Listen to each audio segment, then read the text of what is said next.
अगर हम राहत साहब का ज़िक्र करें, हम ज़िया साहब का ज़िक्र करें, जो आपको स्क्रीन पे नज़र आ रहा है वो तो एक टैलेंट है। अगर आप उन लोगों की लाइब्रेरीज़ देखें तो आप बोलेंगे भाई आप पीएचडी हैं, आप स्कॉलर हैं, आप क्या हैं? एंड देन एक आइडिया है या शायद उस टाइम के जो पीटीवी के लोग थे राहत साहब के साथ, हम्म। वो सिर्फ एक्टर्स अच्छे नहीं थे, वो पढ़े लिखे भी थे, उनको हिस्ट्री भी पता थी, उनको सारी चीज़ें भी पता थी।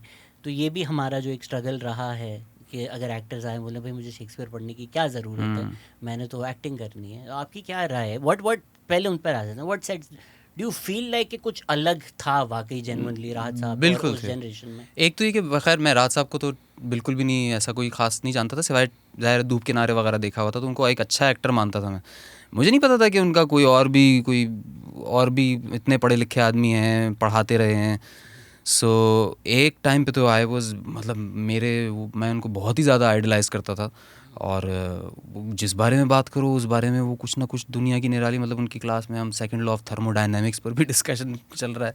मैं कह रहे यार ये क्या क्लास, उनकी क्लास के बाद एक कभी कोई एक पिलर से टिका हुआ नज़र आ रहा है, कोई दूसरा एक और पिलर से टिका हुआ, कोई सर दबा के बैठा हुआ है, नीचे करके बैठा। So it was really something completely. और हम तो ऐसे नॉर्मल किस्म के स्कूलों से पढ़ के, कॉलेज से पढ़ के आए थे वहाँ पे। कभी किसी ने नहीं बोला कि आप क्या सोचते हैं या आपके ख़्याल में क्या है, इस तरह की कोई बात किसी ने ना अपना ओपिनियन देना क्लास में कि मेरे ख़्याल में ऐसा होना चाहिए, या वो भी नहीं। तो हम कहते हैं यार ये क्या पागल बना रहे हैं, तो कुछ बताते नहीं, दिमाग ख़राब करते रहते हैं। तो वो सब था। It was really amazing. It was the world that I was craving for in a way. So वो वाकई बहुत पढ़े लिखे लोग थे, और वो उनके काम में भी फिर आता था मेरे ख़्याल में। चलिए मैं आपसे वही फिर सवाल पूछ लेता हूँ जो मुझसे हर फर्स्ट ईयर स्टूडेंट ने पूछा, क्यों पढ़ें ये हम? क्यों हम ये पढ़ें भाई? हम यहाँ सीखने आए हैं एक्टिंग, ये क्यों पढ़ना है मैंने सब कुछ? अच्छा, सिर्फ एक्टिंग, मेरे ख़्याल में बहुत सारे लोग बग़ैर इस तरह की चीज़ें पढ़े भी बहुत अच्छी अदाकारी कर सकते हैं, इसमें कोई शक नहीं है। एक एकेडमी में ज़ाहिर है आप आते हैं तो आपको मुख्तलिफ़ चीज़ों का एक्सपोजर जो है वो हो जाता है, और वो आपको कुछ भी आप नया करते हैं, किसी भी चीज़ को करते हैं, वो आपके स्किल को इन्हांस ही करता है, वो कम तो नहीं करता। मतलब अगर अब मिसाल के तौर पे आप शेक्सपियर का उर्दू तर्जुमा ही करते हैं नापा में जैसे, या आगा अशर काश्मीरी करते हैं, वैसा कोई स्क्रिप्ट आपको कभी ज़िंदगी में करने को नहीं मिलेगा। आप कहें ये तो यूज़लेस है, सही है, लेकिन जो उस स्क्रिप्ट ने आपको दे दिया ना, वो एक और तरह की एक स्किल ऐड हो गई। आपका एक काम मिसाल के तौर पे लफ्ज़ों से डरना आप ख़त्म कर देंगे। कोई भारी लफ्ज़ आ गया, उससे वो आपको लगेगा कि यार ये, वो कहते हैं कि classical actor is someone who is not scared of words, right? So you enjoy that, you is like कि अच्छा ये तो मेरे मदद के लिए है, इनके साथ तो खेलना है। सो एंड हर किस्म का इल्म जो है वो आपको कहीं ना कहीं तो मदद करता है। ऐसा तो नहीं है कि कोई भी इल्म जो है वो बेकार जाएगा, भले वो कुछ भी हो। It's with any skill right? अगर या आप गली में बैटिंग करते हो और आपको नहीं पता टेक्स्ट बुक, हम्म। हो सकता है आप इंटरनेशनल आगे भी छक्के मार लो, हम्म।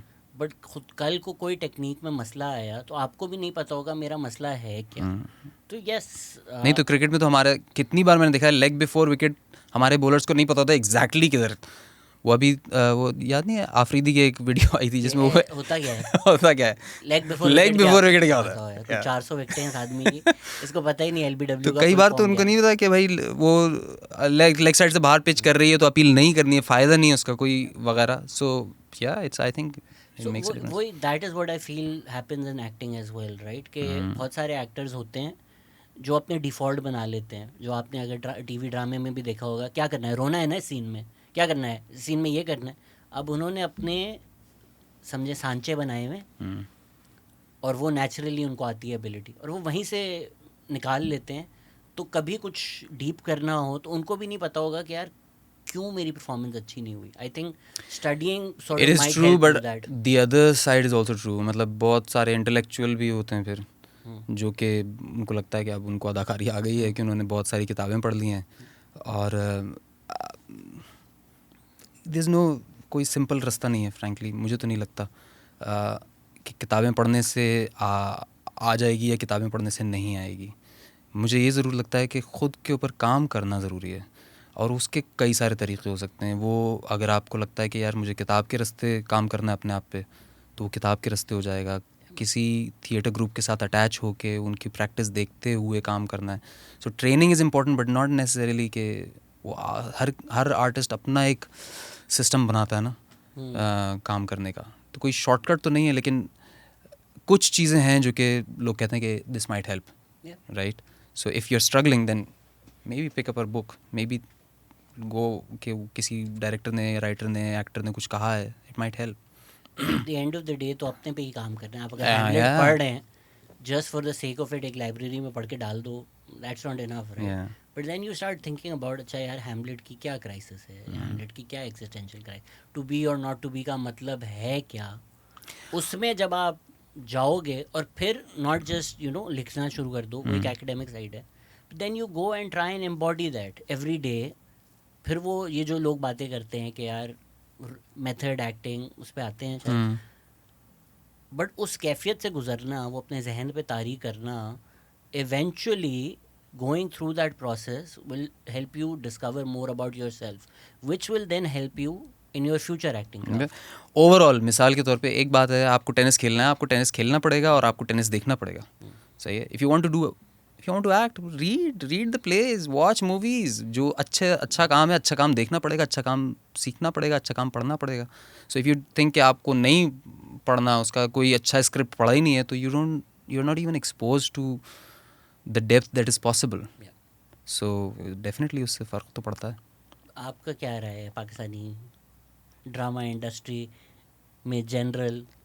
Pakistani drama industry is a success, I think in a success because it is ज़र मुबादला आ रहा है, तो हमारे मतलब बाहर लोग ख़रीदते हैं उसको वगैरह। So this needs to be acknowledged. Pakistan के जो भी टेलीविज़न ड्रामा है वो यूट्यूब पे बहुत देखा जाता है, हिंदुस्तान में बहुत देखा जाता है, बांग्लादेश में बहुत देखा जाता है। उसके कंटेंट, मतलब मैंने 8 साल से कोई टेलीविज़न का सीरियल नहीं किया है। ज़ाहिर है उसमें कई सारा ऐसा काम नहीं है जो कि बहुत अच्छा है हमारे हिसाब से। हमने पहले दौर का भी बहुत अच्छा काम देखा हुआ है, आज भी कुछ एक नाम आते हैं, बीगुल का कुछ काम ऐसा होता है जो कि बहुत अच्छा निकल आता है। ज़फ़र मिराज का कोई काम आ जाएगा।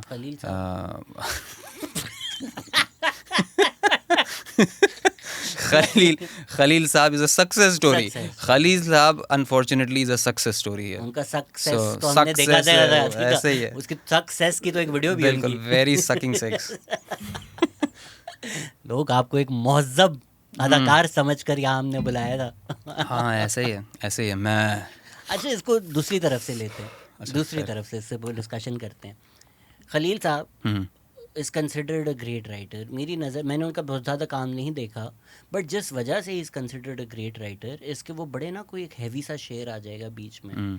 लॉट ऑफ माई आर्ग्यूमेंट है कि इस तरह लोग नॉर्मल बात नहीं करते। वो या तो आप एक शेक्सपियर का लिख रहे हैं, आगा हशर लिख रहे हैं, जो वर्ल्ड ही वो बिल्ड है, एक नॉर्मल चल रहा है, सब नॉर्मल बात कर रहे हैं, लाइक मैं वो चाय लेने आऊँ, शर्त की तो खुदा, अबे भाई वो चाय। तो what in terms of scripts, what do you think makes a good script? नहीं, एक तो चीज़ जैसे आपने बात की ना, हमारे यहाँ एक लोगों को फ़लसफ़ा झाड़ने का बड़ा शौक़ है। ड्रामे में जो है ना फ़लसफ़ा होना चाहिए। हमारे यहाँ जो स्पेशली अगर कोई संजीदा ड्रामा लिखने की कोशिश करता है और वो अगर कल को थिएटर लिखने की कोशिश करता है, तो वो कहेगा अच्छा अब मुझे बहुत गहरी बातें कहलवानी है, सही है। और इसका मुझे लगता है इसकी एक रूट जो आ रही है ना, वो हमारे यहाँ मुशायरे की रिवायत है ना। मुशायरे में शेर कहा जाता है, वो गहरी बात होती है, वाह वाह होती है, सही है। वो लोगों को लगता है कि शायद हमें यही काम जो है वो ड्रामे में भी करना है, जो कि आगा हशर के खेल में हो रहा था, सही। उधर शेर होते थे, लेकिन वो जैसा आपने कहा कि वो फॉर्म ही एक अलग है। वो तो एक मेलो ड्रामा परफॉर्म हो रहा है जिसमें सब चीज़ की जगह है। एक अच्छा स्क्रिप्ट को क्या होना चाहिए, ये बहुत लंबी बहस है, मगर जाहिर सी बात है, एक तो ये कि आप क्या लिख रहे हैं। सबसे पहले अगर आप कोई रियलिज़म में कोई चीज़ लिख रहे हैं, तो ज़ाहिर है उसके तकाज़े पूरे होने चाहिए। जो भी किरदार है उसको, उसमें यकरंगी नहीं होनी चाहिए। कहने को तो मिसाल के तौर पे Moliere is not dealing with realism, right. Moliere के किरदार बिल्कुल वन साइडेड कैरेक्टर्स हैं जो हैं, but he is not dealing with realism. So इधर से कि हाँ हम वो वाला फार्स लिख रहे हैं, ये वाला काम नहीं कर रहे हैं हम। आपकी फॉर्म जो है वो है कि जिसमें आप ओवरऑल कॉम्प्लेक्स हकीकत दिखाना चाहते हैं, मगर दिखा आप जो है ना वो एक बिल्कुल ही कैरिकेचर या स्टेरियोटाइप दिखा रहे हैं, सो दैट्स अ प्रॉब्लम। देखिए वो कैरिकेचर में भी आप बहुत सारी चीज़ें कर सकते हैं, राइट? अगेन हेरा फेरी मैं नहीं ढूंढ रहा ना ना ना कि ना अक्षय कुमार की बैक स्टोरी क्या है, मोटिवेशन, वो आपको एक बेसिक मिल गया, गरीब है ये इस वजह से, एंड देन वो the comedy is what central. तो form absolutely I get, but let's say अगर कोई लॉर्ड ऑफ द रिंग्स है, एक दुनिया की सबसे एपिक स्टोरी है, एंड ऑफ द डे आप जाते जाएं तो वो आप उसको गुड वर्सेस इवल में ब्रेक डाउन करके एक जीसस टाइप कैरेक्टर निकाल कर एक स्टोरी बन जाएगी, जो गेम ऑफ थ्रोन्स थोड़ा उससे मुख्तलिफ है। I know these are not theatre और फिल्म, बट मैंने दोनों चीज़ें नहीं देखी, बाय मैं से सुना, मैंने कहा सही है। तो आई गेट कि वो डिफरेंट नहीं है, बट इन टर्म्स ऑफ वो जो डेप्थ वाली हम बात कर रहे थे, वो चीज़ तो पता चल जाती है ना, अगर किसी ने फ़लसफ़ा दिखाना भी है, show don't tell. Show don't tell basic mistake that also. People make. मिसाल के तौर पे शेक्सपियर के ऊपर लोग बात करते हैं, पर इतना गहरा कोई फ़लसफ़ा नहीं कर रहा वो उस तरह से। किरदार एक पर्टिकुलर सिचुएशन में उसको कोई चीज़ हासिल करनी है, उसको हासिल करने के लिए उसको यही चीज़ें कहनी पड़ेंगी, तभी वो उसको हासिल कर सकेगा, अदरवाइज़ वो नहीं होगा। सो शेक्सपियर का तो खेल बड़ा, अगर बहुत आसानी से बुरा हो सकता है, लेकिन अगर वो अच्छा हो तो it's a very fast paced, full of violence, full of sex, full of सब कुछ, सारे मसाले उसने डाले ना उसमें वो। और इट्स नॉट ऐसा बेकार में, ऐसे नहीं कि सिर्फ फ़लसफ़ा झाड़ने के लिए उसने चीज़ें लिख दी हैं। मुझे जो कई लोग कहते हैं, आप ऐसे संजीदा पॉडकास्ट में जोक करते हैं, शेक्सपियर जो पढ़ते हैं, शेक्सपियर में उमर शरीफ टाइप सेक्सुअल वल्गर के सब मेरी जोक्स पैंट के नीचे जो है वो बिल्कुल। देख, और ये नहीं कि फारसेस में, कॉमेडीज़ में आपको नॉर्मल प्लेस में भी मिलेंगे। रोमियो एंड जूलियट शुरू इसी से होता है कि वो सड़ जाते हैं कि तुम मिडिल फिंगर किसको दिखा रहे हैं। हाँ नहीं, उसमें तो वो अपने ज़माने का स्टार था, वो अपने ज़माने का एकदम खलील था। हाँ ये मतलब viral ही कर वाज दो। बिगर देन खलील, इंग्लैंड के I mean he was Khalil sahab. Catering to everyone his, but despite that उसका एक तो है कि वल्गर, और ये सब ज़ाहिर है ये एक ऐसी चीज़ है कि किसके लिए क्या चीज़ वल्गर है, ये इसके ऊपर बहस अलग ही चल पड़ती है कि किसको क्या वल्गर लग रहा है क्या नहीं लग रहा। But he was an entertainer, he was not someone कि जिसकी किताब आप स्कूल में बैठ के पढ़ेंगे और अपना सर पीटेंगे कि यार ये मेरे सर पे क्या चीज़ पड़ गई है कि इसको अब मुझे पढ़ना है। और वो ज़माना भी ऐसा था जिसमें उनके यहाँ, मतलब हमारे यहाँ आज मीर की शायरी नहीं हो रही, तो उसकी वजह एक ये भी है कि हमारे यहाँ ज़बान पे वो वाला जोर नहीं है। शेक्सपियर का भी उस ज़माने में ज़ाहिर है वो it was an environment that was doing ना, शेक्सपियर अकेला भी नहीं लिख रहा था उस तरह की चीज़।